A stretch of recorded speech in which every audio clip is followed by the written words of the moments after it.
Peace. Welcome to the live reading of The Ways of White Folks by Langston Hughes. I'm your narrator and moderator, Uriel Neveu. Thank you so much for reading with us. We will pick up at chapter 2. This one's called The Slave Block. So, hi, it's Heart Love.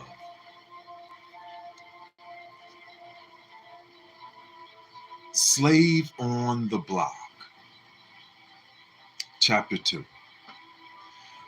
They were people who went in for Negroes, Michael and Anne, the Carraways, but not in the social service, philanthropic sort of way. No, they saw no use in helping a race that was already too charming and naive and lovely for words. Leave them unspoiled and just enjoy them.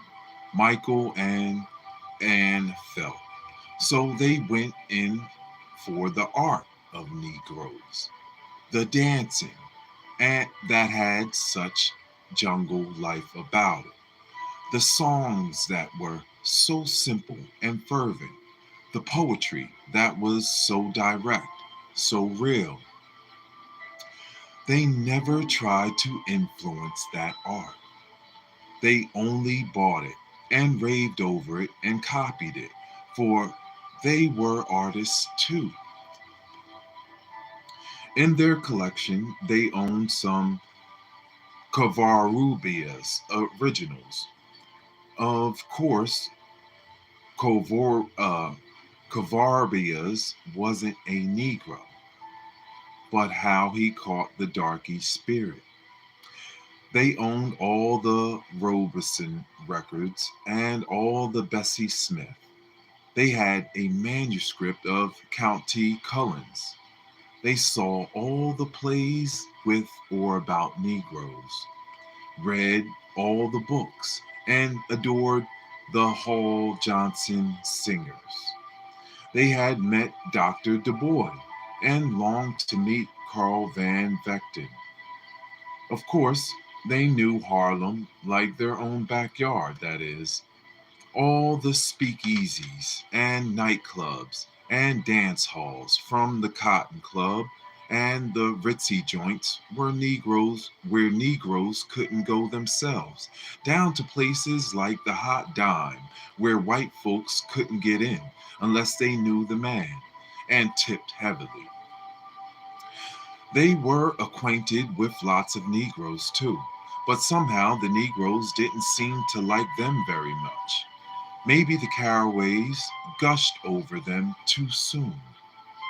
Or maybe they looked a little like poor white folks, although they were really quite well off.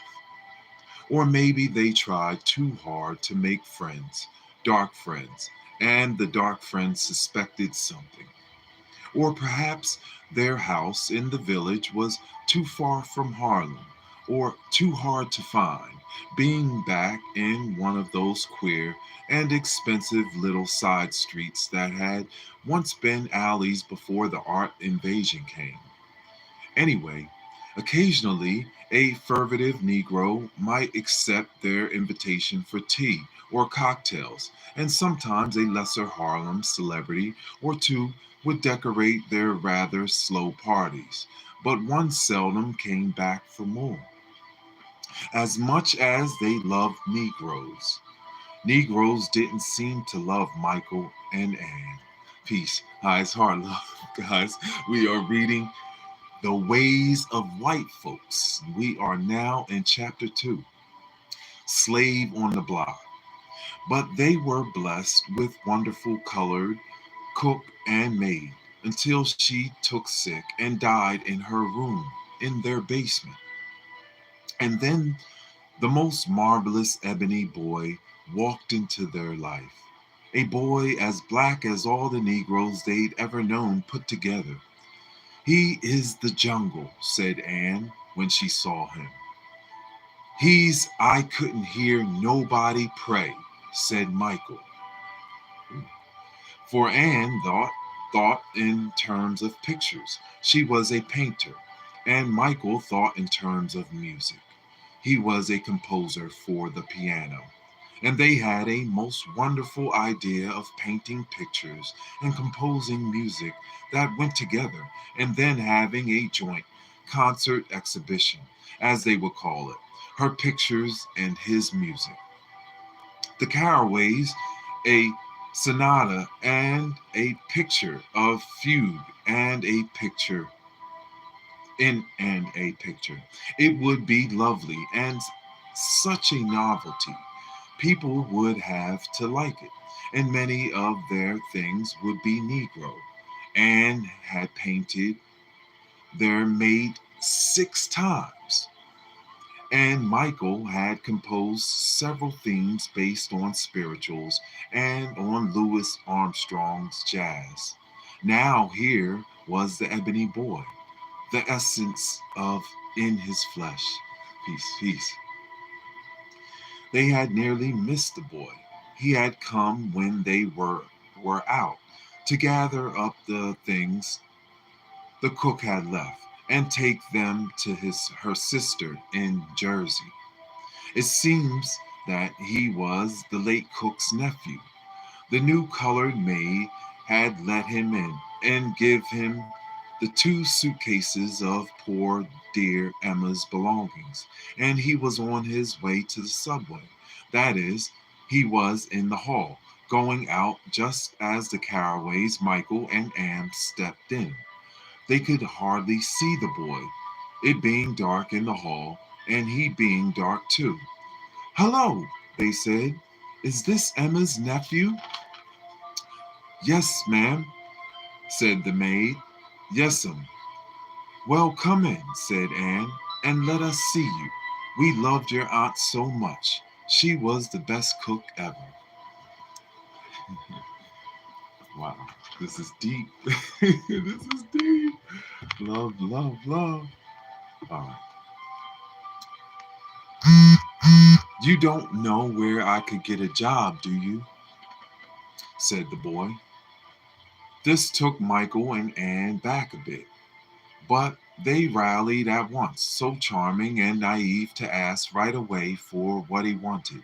Anne burst out, You know, I think I'd like to paint you. Michael said, Oh, I say now, that would be lovely. He he so uttered he's so utterly Negro. Mm. The boy grinned and said, Could you come back tomorrow?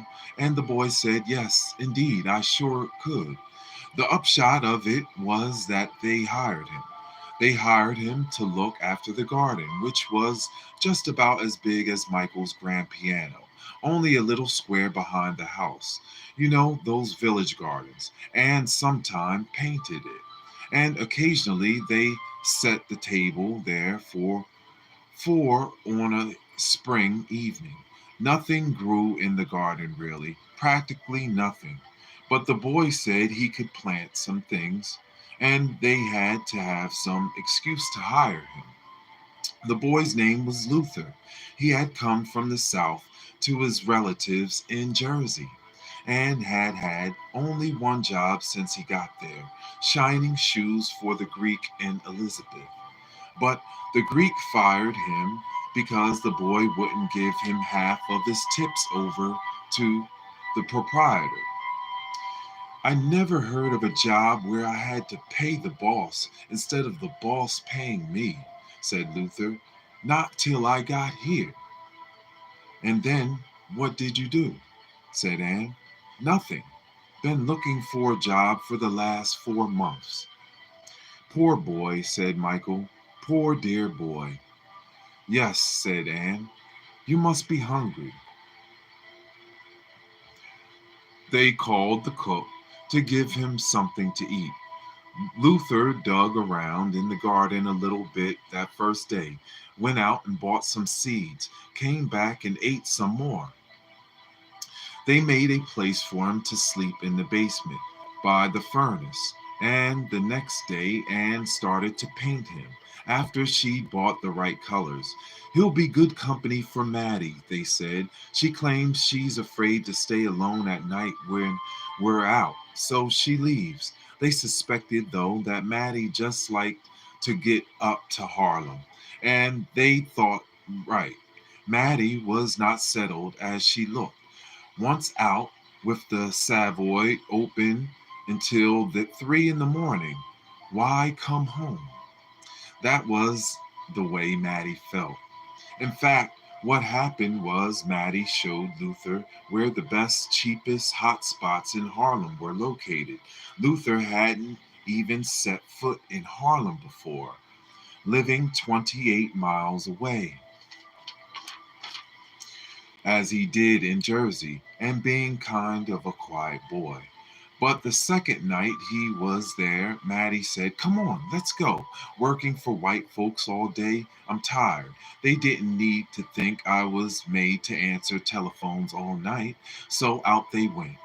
Anne noticed that most mornings Luther would doze almost as soon as she sat him down to pose, so eventually decided to paint Luther asleep.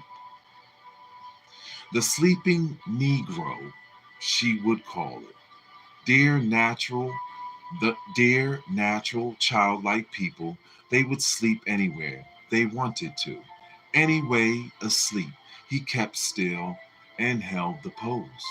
And he was an adorable Negro, not tall, but with a splendid body and a slow, lively smile that lighted up his black face, for his teeth were very white, and his eyes too, most effective in oil and canvas, better even than Emma had been. Anne could stare at him a leisure at leisure when he was asleep. One day she decided to paint him nude, or at least half nude, a slave picture. That's what would do. The market at New Orleans for a background, and call it The Boy on the Block.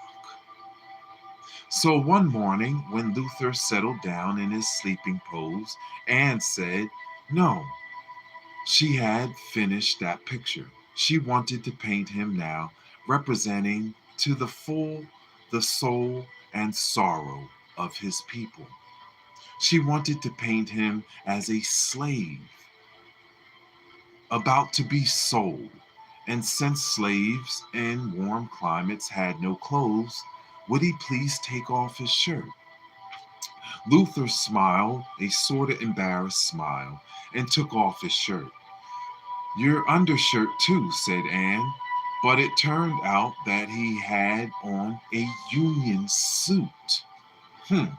So he had to go out and change altogether.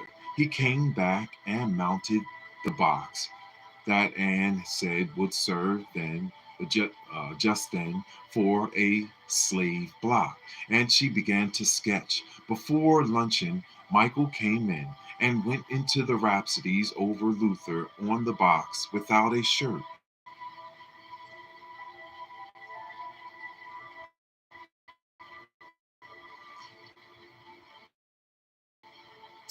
Without a shirt, about to be sold into slavery, river in the jaws of a dog. But Michael said it was a modern slave plant, 1850 in terms of 1933. Vaux Carré remembered on 135th Street, slavery in the Cotton Club, and said it's too marvelous. And they painted and played till dark, with rest periods in between for Luther. Then they all knocked off for dinner. Anne and Michael went out later to one of Lou Leslie's new shows. And Luther and Maddie said, "Thank God," and got dressed up for Harlem. Funny, they didn't like the Caraways. They treated them nice and paid them well. But they're too strange, said Maddie. They makes me nervous. They is mighty funny, Luther agreed. They didn't understand the vagaries of white folks, neither Luther nor Maddie, and they didn't want to be bothered trying. Thank you for reading with us, guys. Peace, peace. The Ways of White Folks, Chapter 2. I does my work, says Maddie. After that, I don't want to be painted or asked to sing songs, nor nothing like that. The Caraways often asked Luther to sing, and he sang. He knew a lot of Southern work songs and reels and spirituals and ballads. Dear Ma, I'm in hard luck. 3 days since I ate, and the stamp on this letter's gonna put me in debt. The Caraways all allowed him to neglect the garden altogether. About all Luther did was pose and sing, and he got tired of that. Indeed, both Luther and Maddie became a bit difficult to handle as time went on. The Caraways blamed it on Maddie. She had got hold of Luther. She was just simply spoiling a nice, simple young boy. She was old enough to know better. Maddie was in love with Luther. At least, he slept with her. The Caraways discovered this one night about 1 o'clock when they went to wake up Luther, the first time they'd ever done such a thing, and asked him if he wouldn't sing his own marvelous version of John Henry for a man who had just come from St. Louis and was sailing for Paris tomorrow. But Luther wasn't in his own bed by the furnace. There was a light in Maddie's room, so Michael knocked softly. Maddie said, "Who's that?" And Michael poked in his head in here where Luther and Maddie in bed together. Of course, Anne condoned them. It's so simple and natural for Negroes to make love. But Maddie, after all, was 40, and she was a day, if she was a day. And Luther was only a kid. Besides, Anne thought that Luther had been ever so much nicer when he first came than he was now. But from so many nights at the Savoy, he had become a marvelous dancer, and he was teaching Anne and Lindy Hop to Cab Calloway's records. Besides, her picture of the boy on the block wasn't anywhere near done. And he did take pretty good care of the furnace, so they kept him. At least Anne kept him, although Michael said he was getting a little bored with the same Negro always in the way. For Luther had grown a bit familiar lately. He smoked up all their cigarettes, drank their wine, told jokes on them to their friends, and sometimes even came upstairs singing and walking about the house when the Caraways had guests in who didn't share their enthusiasm for Negroes, natural or otherwise. Luther and Maddie together were a pair. They quite frankly lived with one another now. Well, let that let that go. Anne and Michael prided themselves on being different artists, you know, the and liberal-minded people. Maybe a little scatterbrained, but then secretly they felt that came from genius. They were not ordinary people bothering about the liberties of others. Certainly, the last thing they would do would be to interfere with the delightful simplicity of Negroes. But Maddie must be giving Luther money and buying him clothes. He was really dressing awfully well. And on her Thursday afternoons, off she would come back, loaded down with packages. As far as the Caraways could tell, they were all for Luther. And sometimes there were quarrels drifting up from the basement, and often, all too often, Maddie had moods. Then Luther would have moods. And it was pretty awful having two dark and glowering people around the house. Anne couldn't paint, and Michael couldn't play. One day, when she hadn't seen Luther for 3 days, Anne called downstairs and asked him if he wouldn't please come up and take off his shirt and get on the box. The picture was almost done. Luther came dragging his feet upstairs and humming, "Before I be a slave, I'd be buried in my grave and go home to my Jesus and be free." And that afternoon, he let the furnace go almost out. And that was the state of things when Michael's mother, whom Anne had never liked, arrived from Kansas City to pay them a visit. At once, neither did Maddie nor Luther liked her either. She was a mannish old lady, big and tall and inclined to be bossy. Maddie, however, did spruce up her service, cooked delicious things, and treated Mrs. Caraway with a great deal more respect than she did Anne. "I never play with servants," Mrs. Caraway had said to Michael, and Maddie must have heard her. But Luther, he was worse than ever. Not that he did anything wrong, Anne thought, but the way he did things. For instance, he didn't need to sing now all the time, especially since Mrs. Caraway had said she didn't like singing, and certainly not songs like "You Rascal You." But all things end. With the Caraways and Luther, it happened like this. One forenoon, quite without a shirt, for he expected to pose, Luther came sauntering through the library to change the flowers in the vase. He carried red roses. Miss Caraway was reading her morning scripture from the Health and Life. "Oh, good morning," said Luther. "How long are you gonna stay in this house?" "I never liked familiar Negroes," said Mrs. Caraway over her nose glasses. "Huh?" said Luther. "That's too bad. I never liked poor white folks."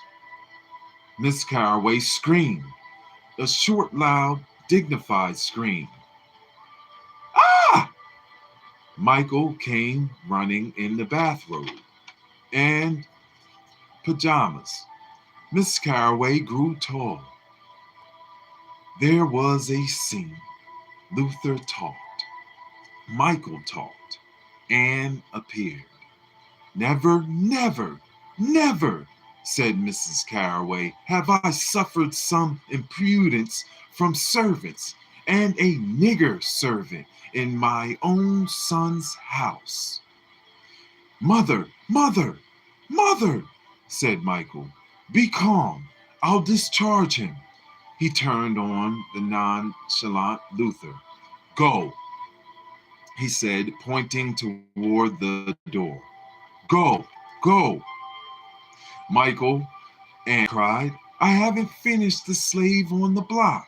Her husband looked nonplussed. For a moment, he breathed deeply. "Either he goes or I go," said Mrs. Caraway, firm as a rock. "He goes," said Michael, with strength from his mother. "Oh!" cried Anne. She looked at Luther. His black arms were full of roses he had brought to, to put in the vases. He had no shirt on. Oh, his body was ebony. Don't worry about me, said Luther. I'll go. Yes, we'll go, boomed Maddie from the doorway, who had come up from below, fat and belligerent. We've stood enough foolery from you white folks. Yes, we'll go. Come on, Luther. What could she mean? Stood enough. What had they done to them? Anne and Michael wondered. They had tried to be kind. Oh, sneaking around knocking on our door at night, Maddie went on. Yes, we'll go. Pay us. Pay us. Pay us. So she remembered the time they had come for Luther at night. That was it.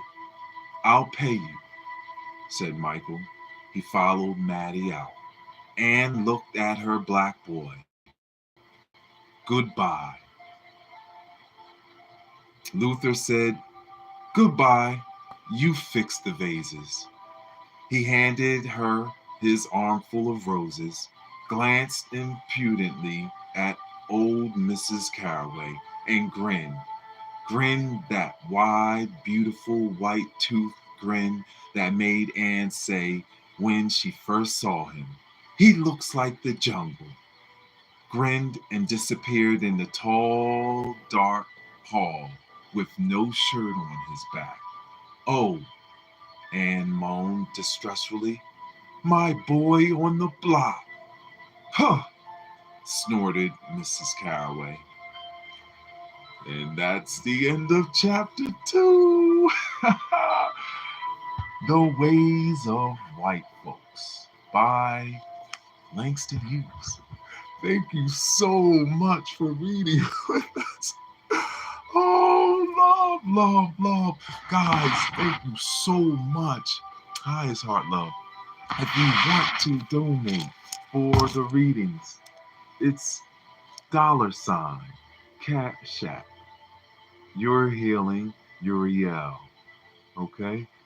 It's Your Healing Uriel. $ at the beginning. Thank you guys so much for reading with us.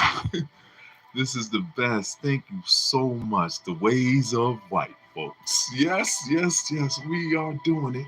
This is one of those books that's not read that much at all. It's not even really in circulation. So thank you guys. We are reading Langston Hughes. Peace. Highest heart, love, and honor. Y'all have a wonderful day. Peace to the full moon and happy Friday. All right. Thank you so much, Joshua. Thank you. Peace.